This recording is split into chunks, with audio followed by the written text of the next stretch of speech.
The next sutta is 22.1. Thus have I heard. The Exalted One was once staying among the Bhagi at Crocodile Haunt at Besakala Grove in the Deer Park. Then the house father Nakula Pita came to the Exalted One, saluted him and sat down at one side.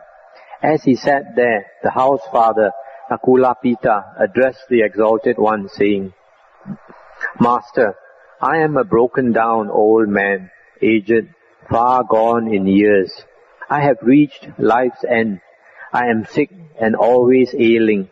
Moreover, Master, I am one to whom rarely comes the sight of the Exalted One and the worshipful monks. Let the Exalted One cheer and comfort me, so that it be a profit and a blessing unto me for many a long day. And the Buddha said, true it is, house father, that your body is weak and a burden. For one carrying this body about, house father, to claim but a moment's health would be sheer foolishness. Therefore, house father, thus should you train yourself. Though my body is sick, my mind shall not be sick. Thus, house father, must you train yourself.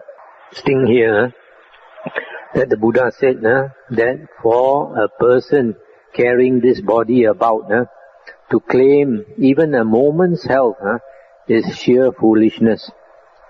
The Buddha is saying this body that we think is healthy, it's not really healthy. Any time we might fall sick. How do we know? This body, cancer might be developing inside, we don't even know. Or hepatitis, or some sickness that might blow up later. We don't even know. So the Buddha is saying to think that you are healthy, even for a moment, is utter foolishness. Then the sutta continues. Then Nakula Pita, the house father, welcomed and gladly heard the words of the Exalted One. And rising from his seat, he saluted the Exalted One by the right and departed. And he came to the Venerable Sariputta, saluted him and sat down at one side. As he sat there, the Venerable Sariputta said to the house father Nakula Pita, calmed are your senses, house father. Clear and pure is your complexion. Surely today you have had pious converse face to face with the Exalted One. And he said, how could it be otherwise, Master? I have just now been sprinkled with the nectar of pious converse by the Exalted One. And Venerable Sariputta said, and in what way, house father, were you sprinkled with the nectar of pious converse by the Exalted One? And he sat down at one side. As I sat thus, Master, I said to the Exalted One, Master, I am a broken down old man, aged, far gone in years. I have reached my life's end. I am sick and always ailing. Moreover, Master, I am one to whom rarely comes the sight of the Exalted One and the worshipful monks. Let the Exalted One cheer and comfort me, so that it be a profit and a blessing unto me for many a long day. True it is, house father, that your body is weak and a burden or encumbered. For one carrying this body about, house father, to claim but a moment's health were sheer foolishness. Wherefore, house father, thus should you train yourself. Though my body is sick, my mind shall not be sick. Thus, house father, must you train yourself. And the Venerable Sariputta said, but it did not occur to you, house father, to question the Exalted One further, thus, pray, how far, Master, is body sick and mind sick? And how far is body sick and mind not sick? And he said, I would travel far indeed, Master, to learn from the lips of the Venerable Sariputta the meaning of this saying. Well for me, if the Venerable Sariputta should think fit to expound to me the meaning of this saying. And the Arahant Sariputta said, then listen, house father, apply your mind and give heed to what I shall tell you. Even so, Master, said house father Nakula Pita, and listened to the Venerable Sariputta. And the Venerable Sariputta thus spoke. And how is body sick and mind sick too, House Father? Herein, House Father, the untaught, ordinary folk who discern, who sees not those who are Aryans, who are unskilled in the Aryan doctrine, who are untrained in the Aryan doctrine, who sees not those who are true men, who are unskilled in the doctrine of true men, untrained in the doctrine of true men. These regard body as the self.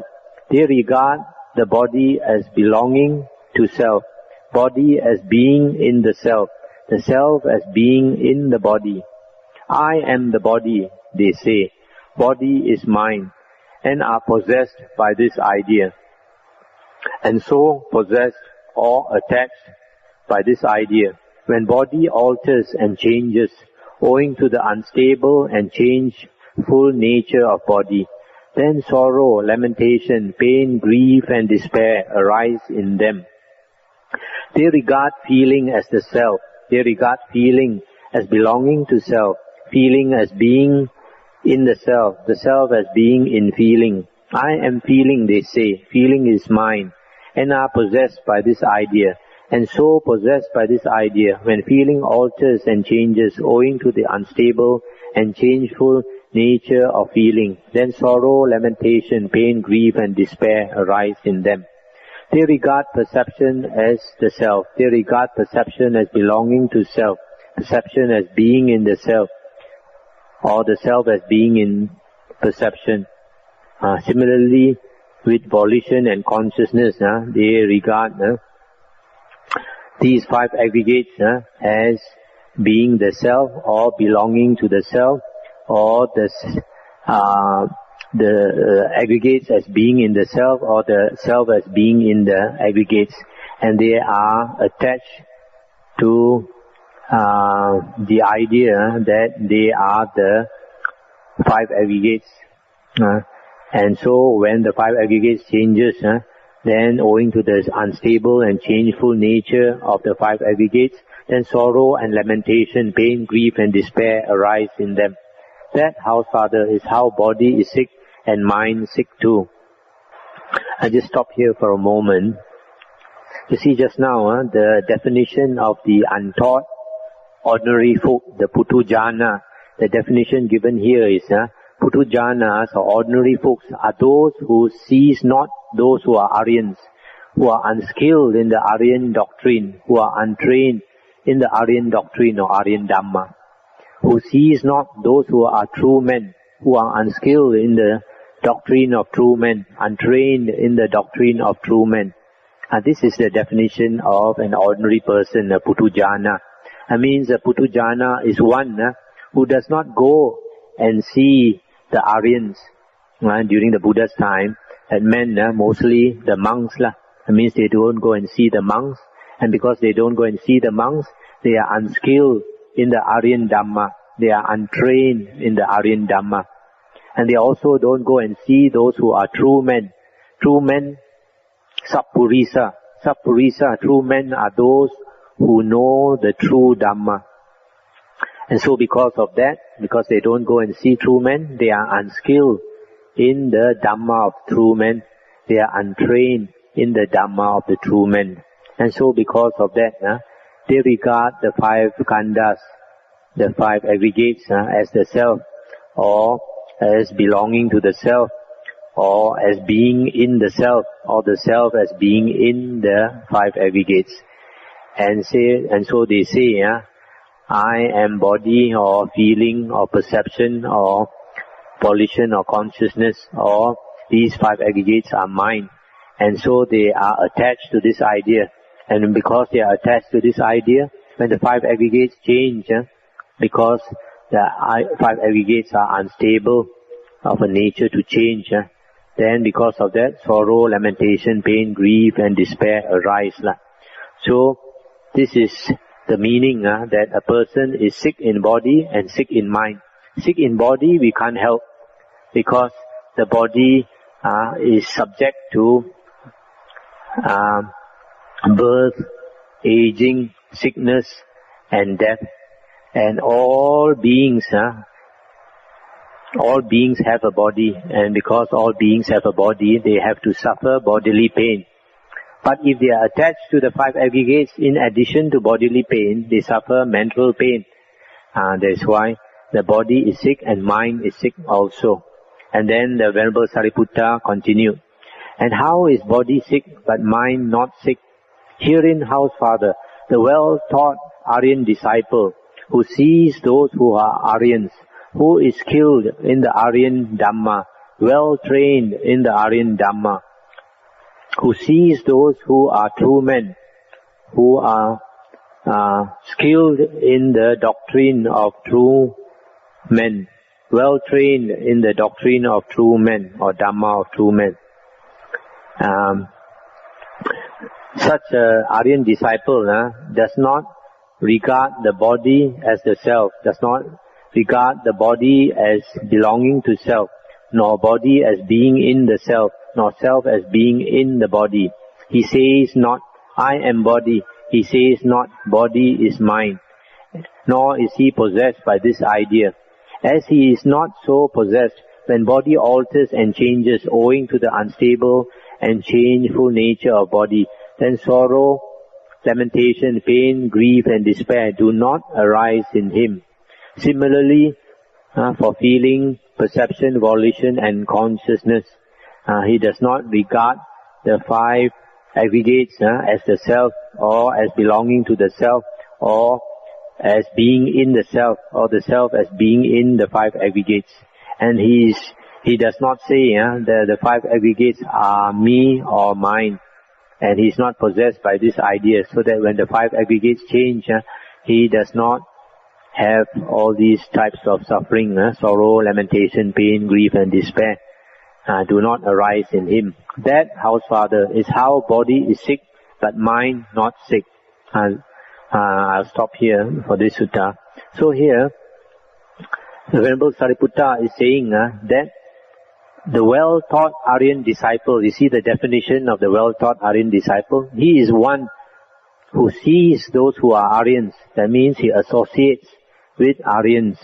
And because of that, he is skilled in the Aryan Dhamma, well-trained in the Aryan Dhamma. He sees those who are true men. And because of that, he is skilled in the Dhamma of true men. He is trained in the Dhamma of true men. And so because of that, he does not regard the 5 aggregates as being the self, or belonging to the self, or the 5 aggregates as being in the self, or the self as being in the 5 aggregates. And he is not attached to the 5 aggregates, so that when the 5 aggregates change, he does not have the sorrow, lamentation, pain, grief and despair. And such a person, even though he is sick in the body, he is not sick in the mind. In the suttas, the Buddha said, that is the difference between an ordinary person, a Putujana, and an Arya. Ordinary person, a Putujana, is stabbed by 2 knives. One is the knife of physical pain, bodily pain. He is also stabbed by the knife of mental pain, mental torture, mental grief. But the Arya is only stabbed by 1 knife, the knife of bodily pain. So that even the Buddha, even though the Buddha is enlightened, he still has bodily pain. But the Buddha and his Aryan disciples do not have mental pain. So it is only when we shed the body completely, like the Buddha, he enters Nibbana, he has no more body, then he has no more pain, no more bodily pain. But in this very life, if we understand the Dhamma, then we can do away with mental pain. And that is a great thing to have no mental pain. So the understanding of the Dhamma is very important.